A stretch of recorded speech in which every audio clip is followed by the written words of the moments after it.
Ladies and gentlemen, life doesn't always go according to plan. Unexpected setbacks, failures, and challenges can knock us off course. But the people who thrive in chaos, the people who rise instead of crumble, are those with a resourceful and resilient mindset. Today, I want to show you 10 powerful ways to build that mindset. One that helps you not just survive, but grow stronger in the face of adversity. Let's begin with something that sounds simple, but in reality, separates the truly resilient from the rest: embracing challenges. Most people, when faced with a tough situation, instinctively try to avoid it. It's human nature. We all prefer comfort, but growth doesn't happen in comfort zones. Growth lives in the uncomfortable, the uncertain, the challenging. If you want to build a resourceful and resilient mindset, you must train yourself to stop running from problems and start running toward them. Think of the greatest innovators, leaders, and survivors throughout history. What do they have in common? They didn't back down from obstacles. They leaned into them. They saw roadblocks as puzzles waiting to be solved, not reasons to quit. Thomas Edison didn't stop after one failed attempt at the light bulb. He failed thousands of times and saw each one as a step closer to success. That's not luck, that's mindset. When we avoid challenges, we rob ourselves of the opportunity to become better.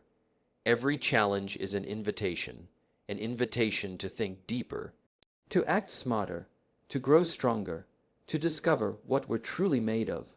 But embracing a challenge doesn't mean pretending it's easy. It means facing it head on with courage and curiosity. It's saying to yourself, this may be hard. I may not know the answer yet, but I'm not afraid to try. It's about shifting your inner narrative from "why is this happening to me?" to "what is this trying to teach me?" That shift alone transforms you from a victim of circumstance to a master of your own growth. Let me give you a practical example. Imagine you're working on a new project and suddenly it hits a major roadblock. Maybe funding is cut, your team pulls out, or you hit a technical wall. Most people panic. They complain, they retreat, but the resourceful person, they pause, they breathe. Then they ask the golden questions. What's another way to approach this? Who can I talk to that's faced something similar? What resources do I still have? That's resourcefulness. That's resilience. It's not about having all the answers. It's about the mindset of searching for solutions, even in the dark. And here's the best part. When you start treating challenges like opportunities, your brain adapts. Your mind becomes wired to handle pressure. Instead of being overwhelmed by problems, you start to get excited by them. You become a solution-oriented thinker, someone who stays calm in chaos and creative under pressure. So the next time a challenge appears, don't shrink, stand tall. Don't ask for it to go away. Ask what it's here to give you, because within every difficult moment is a powerful lesson, and within every obstacle is a chance to become the version of you that you've always dreamed of becoming. If there is one mindset shift that can completely transform the way you live, work, and face adversity, it's developing what psychologists call a growth mindset. A growth mindset is the belief that your talents, intelligence, and abilities are not fixed. They can be nurtured, expanded, and improved with effort, learning, and perseverance. It's the opposite of a fixed mindset, which assumes that you are either good at something or not, and nothing you do will change that. Let's make this real. Think back to a time when you tried something new and failed. Maybe it was public speaking, learning a new skill, or starting a business. What did your mind say? Did it say, "I'm just not good at this"? That's a fixed mindset, but if instead you said, "I'm not good at this, yet," then that small word "yet" changes everything, because "yet" means you're open, you're willing, you're growing. People with a growth mindset don't fear failure. They expect it as part of the learning journey. They don't avoid challenges. They seek them out because they know that true growth only happens at the edge of your comfort zone. Let me tell you a story. When Michael Jordan was cut from his high school basketball team, he didn't sulk and decide he wasn't meant to be an athlete. He practiced, he pushed, he poured his soul into becoming better. That's growth mindset in action. It's not talent alone that defines greatness. It's the mindset to keep going, to keep learning, to keep evolving. When you adopt a growth mindset, obstacles don't become dead ends. They become detours that guide you to smarter, stronger paths. Criticism doesn't destroy your self-esteem, it fuels your development. Effort doesn't feel like suffering. It becomes the very tool that sharpens your abilities. Now, how do you cultivate this mindset in your daily life? Start by becoming aware of your inner dialogue. Every time you catch yourself saying, "I can't do this," replace it with, "How can I learn to do this?" "I've never been good at this." Replace it with, "I'm in the process of getting better." Also, surround yourself with a culture of growth. Read books, watch inspiring videos, be around people who challenge you to be more, people who encourage learning, not perfection, people who praise progress, not just results. Another powerful practice is to celebrate small wins. Every time you learn something new, improve a little, or overcome a fear, celebrate it. These moments compound. They tell your brain, yes, this is working. Yes, I'm growing. Keep going. A resourceful and resilient mind isn't built overnight. It's built brick by brick, through a commitment to becoming better every day.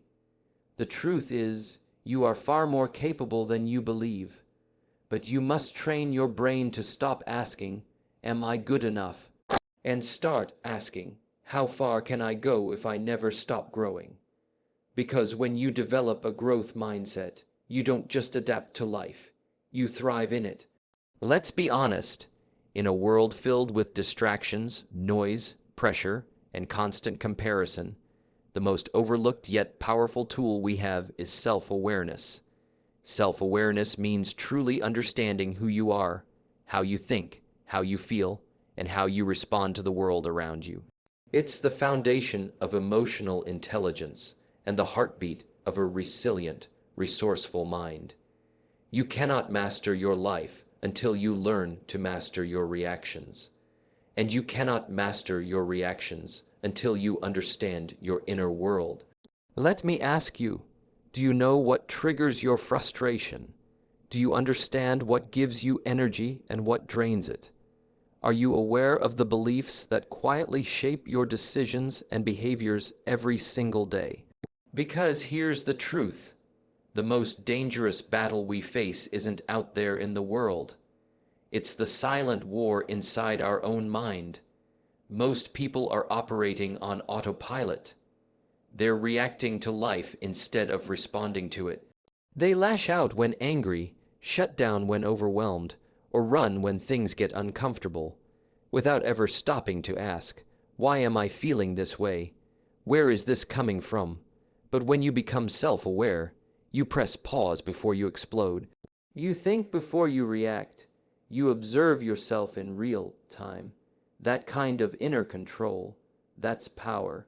Self-awareness helps you recognize patterns that keep holding you back. Identify self-limiting beliefs like "I'm not smart enough" or "I'll never succeed."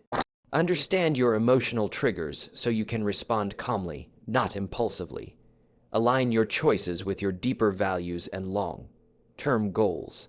It is the difference between living by default and living by design. Now, how do you develop self-awareness? First, get comfortable with stillness. In silence, you hear your thoughts clearly. Spend a few minutes each day just sitting with yourself. No phone, no distractions. Ask yourself, what am I feeling right now? Why? Second, start journaling. Writing forces your brain to slow down and reflect. Try this simple prompt every night. What did I do well today? What triggered me today, and how did I respond? What can I do better tomorrow? Third, ask for feedback from people you trust. Others often see blind spots we cannot, but don't just hear their words. Reflect on them.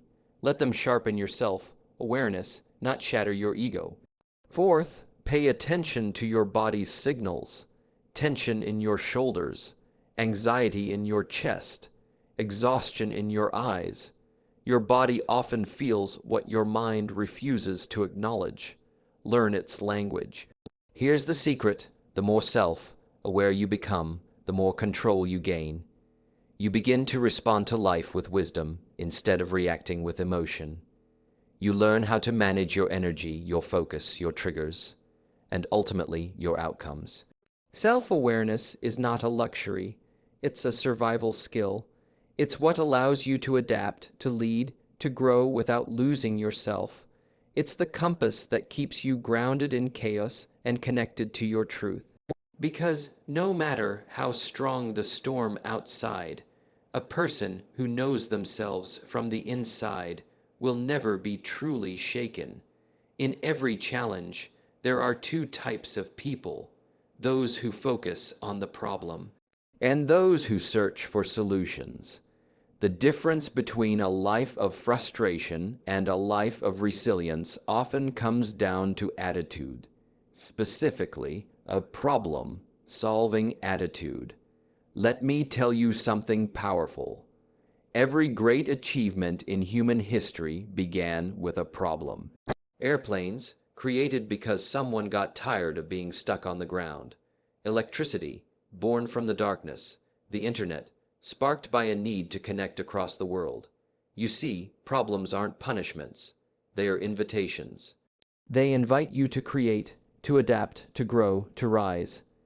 A problem-solving attitude is the mindset of someone who refuses to be defeated by difficulty.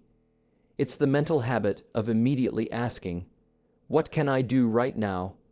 What options do I have? What resources are still available to me?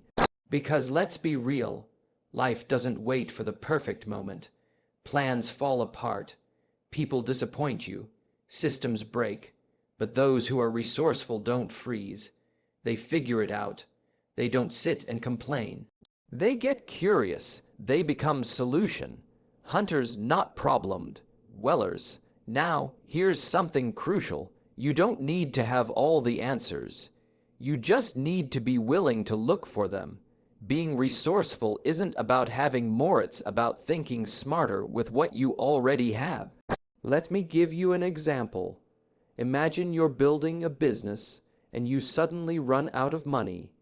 A fixed mindset says, that's it, I'm done. But a problem-solving attitude says, can I offer a new service to generate quick income? Can I collaborate with someone to share resources? Can I crowdfund, pre-sell, or renegotiate terms? You see, solutions don't appear out of thin air. They are activated by your willingness to seek them. So how do you build a problem-solving attitude? First, start with your language. Eliminate the phrase, I don't know what to do, and replace it with let me figure this out. Your brain responds to commands. Give it one that leads to action. Second, develop the habit of brainstorming. Write down every possible solution, no matter how wild it sounds. When you let your mind think freely, creativity flows. Often, the best ideas come after the worst ones. Third, stop obsessing over what you can't control and zero in on what you can. Ask yourself, what's the next best step I can take right now? Resilient people don't wait for perfect. They work with progress. Fourth, study other problem solvers. Read biographies. Watch documentaries. Surround yourself with people who thrive in adversity. Learn how they think, how they adapt, how they move forward under pressure. And remember this: every problem you solve makes you stronger, sharper, and more valuable.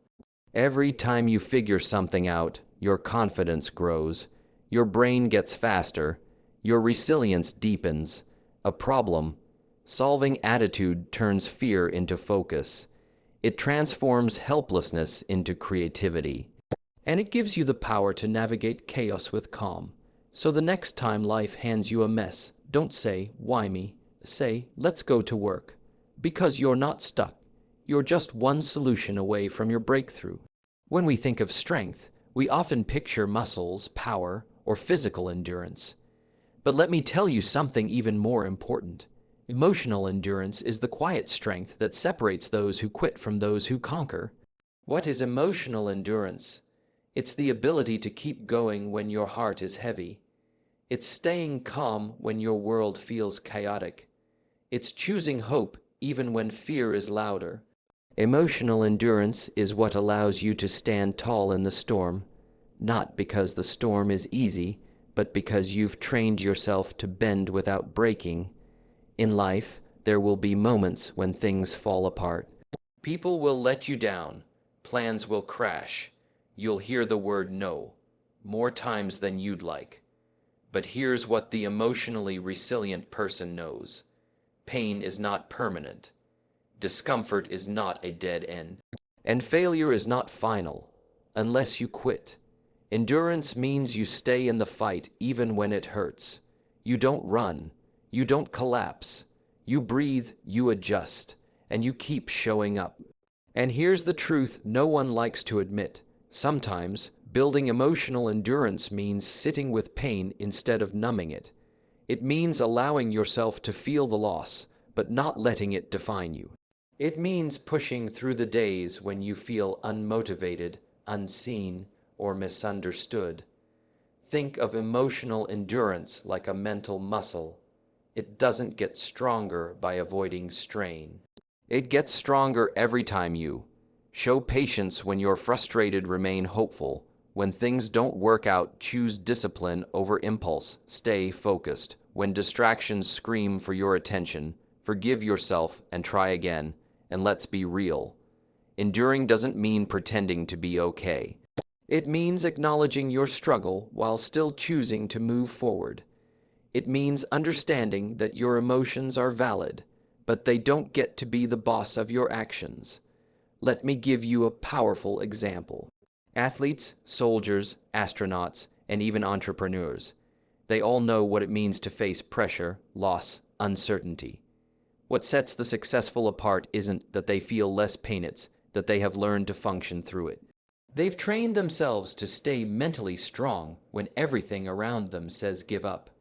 So how do you strengthen your emotional endurance? First, practice doing hard things daily. Take cold showers. Wake up early. Have that uncomfortable conversation. Choose the harder path, not because it's glamorous, but because it builds grit. Second, reflect instead of react. The next time you feel overwhelmed, don't explode or shut down. Sit with the feeling, breathe, ask, what is this emotion teaching me? Third, create emotional rituals. Whether it's journaling, praying, meditating, or walking in silence, give yourself daily space to process, release, and reset your emotional state. Fourth, celebrate your ability to endure, even silently. You made it through another tough day. That matters. You didn't quit when you wanted to. That's victory. Quiet resilience is still resilience. Because here's the real secret. Life won't always get easier, but you can always get stronger. And when your emotional endurance is high, you don't fear the storm. You become the storm. There's a myth we need to break today. The myth that strong people do it all alone. You see, resilience isn't about isolation. Resourcefulness doesn't mean independence at all costs. In fact, some of the strongest, most unstoppable people in the world have one powerful thing in common. They are surrounded by people who lift them, guide them, challenge them, and stand by them. Let me say this clearly. You were not designed to walk through life alone. Whether you're climbing toward a dream, navigating a setback, or healing from heartbreak, a support system is your anchor. It gives you perspective when you're lost in emotion. It gives you strength when you're feeling weak. It reminds you of your worth when you forget who you are. Think about it. Even the most resilient trees grow stronger because their roots are intertwined with others. That's how they withstand storms. That's how they survive. Humans are no different. We thrive in connection. A powerful support system includes different types of people. mentors who inspire and guide you with wisdom, friends who love you enough to tell you the truth, peers who are growing alongside you, pushing through the same challenges, family, whether by blood or by bond, who remind you that you belong no matter what. And sometimes even coaches, therapists, or spiritual leaders who help you see what you can't see yourself. But let's be honest, it takes courage to build a support system. It takes humility to say, I need help. It takes vulnerability to open up and be seen, not just in your strength, but in your struggle, and that's okay, because asking for help doesn't make you weak. It makes you wise. It means you know the value of perspective, of community, of being held when you feel like you're falling. Here's something that many people miss. Your support system is not just about what you receive, it's also about what you give. When you support others, when you show up for your friends, when you speak life into someone else's pain, you don't just lift them, you lift yourself. You build deeper emotional intelligence, empathy, and purpose. You create a space where resilience becomes a shared strength. So how do you create a powerful support system? Start by identifying the people who pour into you, not just those who are around you. Not everyone deserves front row access to your life. Choose those who inspire you to rise, not drain your energy. Second, be intentional. Relationships don't grow by accident. Schedule time. Send that message. Make that call, be present. Strong connections are built through consistency, not convenience. Third, be real. Don't just show your highlight reel, show your truth. Let people see your process, not just your victories. Authenticity builds bonds that surface level success never will. Fourth, be that person for someone else. Sometimes the best way to find support is to become the support. Kindness is a magnet. Integrity is a mirror. The more you invest in others, the more you'll find others investing in you. Because at the end of the day, we rise higher when we rise together. In the moments when life shakes you, it won't always be your strength that holds you together. It might be a voice, a hand, a hug, a text that says, I see you, I believe in you, and I'm not letting you go through this alone. That's the power of a support system. And if you want to build a mindset that's truly unbreakable, don't just build strength. Build people around you who help you use it. Let's talk about one of the most underestimated superpowers of a resilient and resourceful mindset: discipline. Now, when people hear the word discipline, they often think of restriction, punishment, or sacrifice. But let me tell you something that will change the way you look at it forever. Discipline isn't about punishment, it's about power. It's not about controlling every moment. It's about consistently choosing actions that align with your highest potential. Discipline is what separates wishes from progress. It's the bridge between who you are now and who you are meant to become. And here's the truth. Motivation may get you started, but discipline is what keeps you going. Anyone can feel inspired for a day. Anyone can set a goal, write it down, and talk about it. But very few people show up every single day, rain or shine, mood or no mood, and do the work. That's the difference, maker. Discipline is what trains your mind to act according to your values instead of your emotions. It's what keeps you on course when your feelings try to pull you away. And feelings, let's be honest, will always fluctuate. But your dreams, your vision, your purpose, those deserve more than inconsistency. Let me give you a visual. Imagine a sculptor chiseling away at a massive block of stone. At first, it looks like nothing is happening. Day after day, they chip, they shape, they adjust. It's repetitive, it's tiring, but they keep showing up. And then, one day it becomes a masterpiece. That's daily discipline. And you can apply this to any area of life. Want emotional strength? Meditate, journal, or reflect daily, even when it feels like nothing's changing. Want financial growth? Budget, save, and learn daily, even if progress is slow. Want to master a skill? Practice it every day, even when you're tired, even when you're bored. You see, greatness isn't about doing one big thing once. It's about doing the small, essential things consistently, even when no one's watching, especially when no one's watching. So how do you build daily discipline? Start small. Don't wait for motivation. Don't wait for the perfect time. Start with 5 minutes. Start with a single habit. Start with one small promise to yourself, and keep it. Why? Because the fastest way to build self-respect is to keep the promises you make to yourself. Every time you do, you prove to your mind, I am someone who follows through. Next, schedule your priorities. Don't leave important habits to chance. If it matters to you, put it on the calendar. Make it non-negotiable. Discipline is built in structure, not in spontaneity. Then, track your progress. Use a journal, an app, or a simple checklist. Momentum is built when you see your progress grow, even if it's just a streak of consistent days. Your brain thrives on visible wins, and most importantly, don't seek perfection, seek consistency. You will have off days, you will get tired, but don't aim to be flawless. Aim to be faithful. A disciplined person doesn't avoid failure. They bounce back from it quickly. Because here's what few people realize: discipline leads to freedom, freedom from fear, freedom from excuses, freedom from regret. It gives you control over your life, over your direction, over your destiny. And when life throws punches, it's your discipline that keeps you standing. It's your discipline that says, I've trained for this. I've built this mindset day by day. I won't back down now.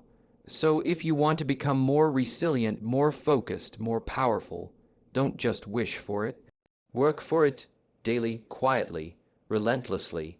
If there's one truth that every resilient person learns early on, it's this: failure is not your enemy. Shame is. Everyone fails. Everyone makes mistakes. Everyone falls. But not everyone knows how to fail forward. Not everyone understands how to extract wisdom from pain, or how to rise from the ashes with greater strength than before. Let's be clear. Failure is not final unless you decide to stay down.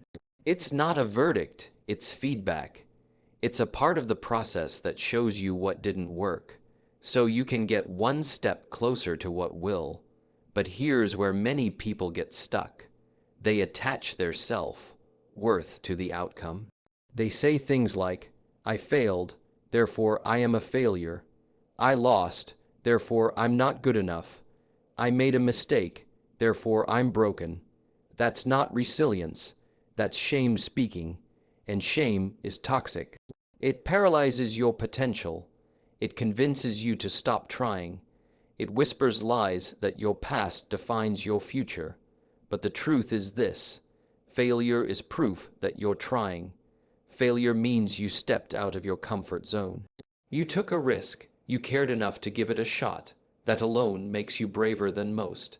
Every resilient mind learns to separate the event from their identity. You're not your mistake. You're not your rejection. You're not your loss. You're the person who's still standing, still learning, still growing. And that makes you unstoppable. Let's take a lesson from some of the greats. Walt Disney was told he lacked imagination and was fired from a newspaper. Oprah Winfrey was once deemed unfit for television. Steve Jobs was fired from the very company he founded. J.K. Rowling faced dozens of rejections before Harry Potter was accepted. What set them apart wasn't talent alone. It was their ability to learn from failure without internalizing shame. They didn't say, I'm done. They said, not yet. And then they came back stronger. So how do you learn from failure without shame? Step 1. Own it. Take full responsibility. Not with self-blame, but with maturity. Say, yes, I made a mistake, but I'm not defined by it. I'm refined by it. Step 2. Study it. Ask, what went wrong? What did I miss? What can this teach me about myself, others, or the process? This turns failure into your greatest teacher. Step 3. Share it. When you share your story, your lows as well as your highs, you disarm shame. Vulnerability connects. Authenticity inspires. You're not weak for failing. You're brave for being real about it. Step 4. Reframe it. Instead of I lost, say I learned. Instead of I failed, say I grew. Instead of I should have known better, say now I do. Step 5. Try again. With wisdom. The goal isn't to avoid failure. It's to fail smarter with new tools, deeper insight, and greater emotional strength. Because every setback is a setup for a comeback, if you choose to use it. So the next time you fall, don't drown in shame. Stand up, wipe your tears, hold your head high, and say with courage, that chapter was hard. But it's not the end of my story. Because in the world of resilience, the most powerful sentence is, I failed, I learned, and I'm not done yet. At the core of every resilient and resourceful person is something deeper than discipline, deeper than talent, even deeper than confidence. It's vision, a powerful, personal, emotionally driven vision of who they want to become, what they want to achieve, and why it all matters. Vision is your mental compass. It guides you when you're lost. It fuels you when you're tired. It reminds you who you are when the world tries to make you forget. Here's the truth. Without vision, life becomes reactive. You wake up, go through the motions, respond to whatever comes at you. And suddenly, months or years pass without real growth. But with vision, you don't just exist. You live on purpose. A strong vision gives meaning to pain.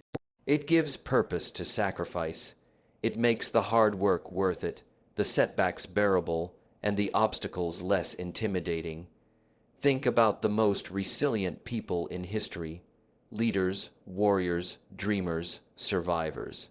What kept them going when everything around them was falling apart? What made them rise when they were knocked down over and over again? It wasn't just strength.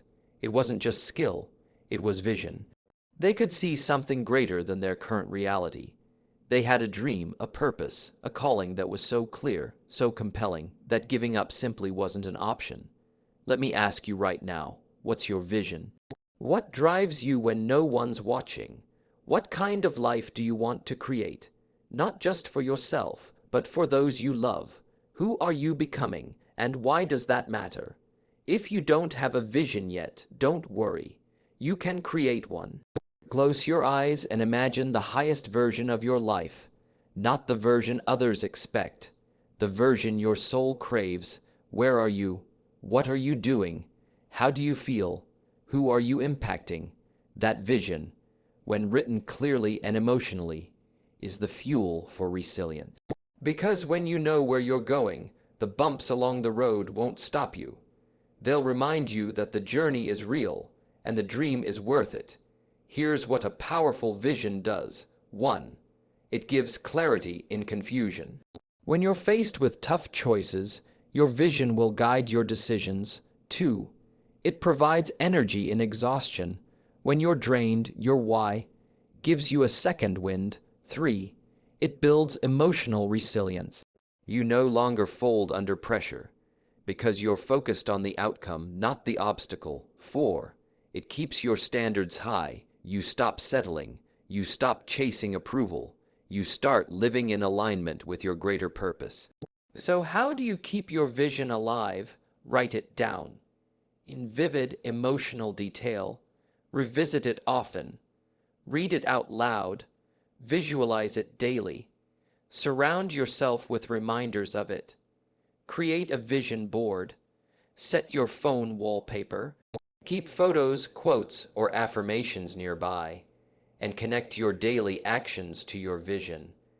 Every small habit, every decision, every moment of discipline becomes more powerful when it's tied to something meaningful. Because when your life has vision, your challenges have context, And when your challenges have context, your resilience has power. You don't rise just for success. You rise because you're building something bigger than yourself. Something that matters. Something that lasts. So hold tight to your vision. Let it pull you forward when the path gets rough. Let it ground you when life gets loud. Let it remind you why you started. Because a person with vision is dangerous to doubt, impossible to stop, and destined to rise.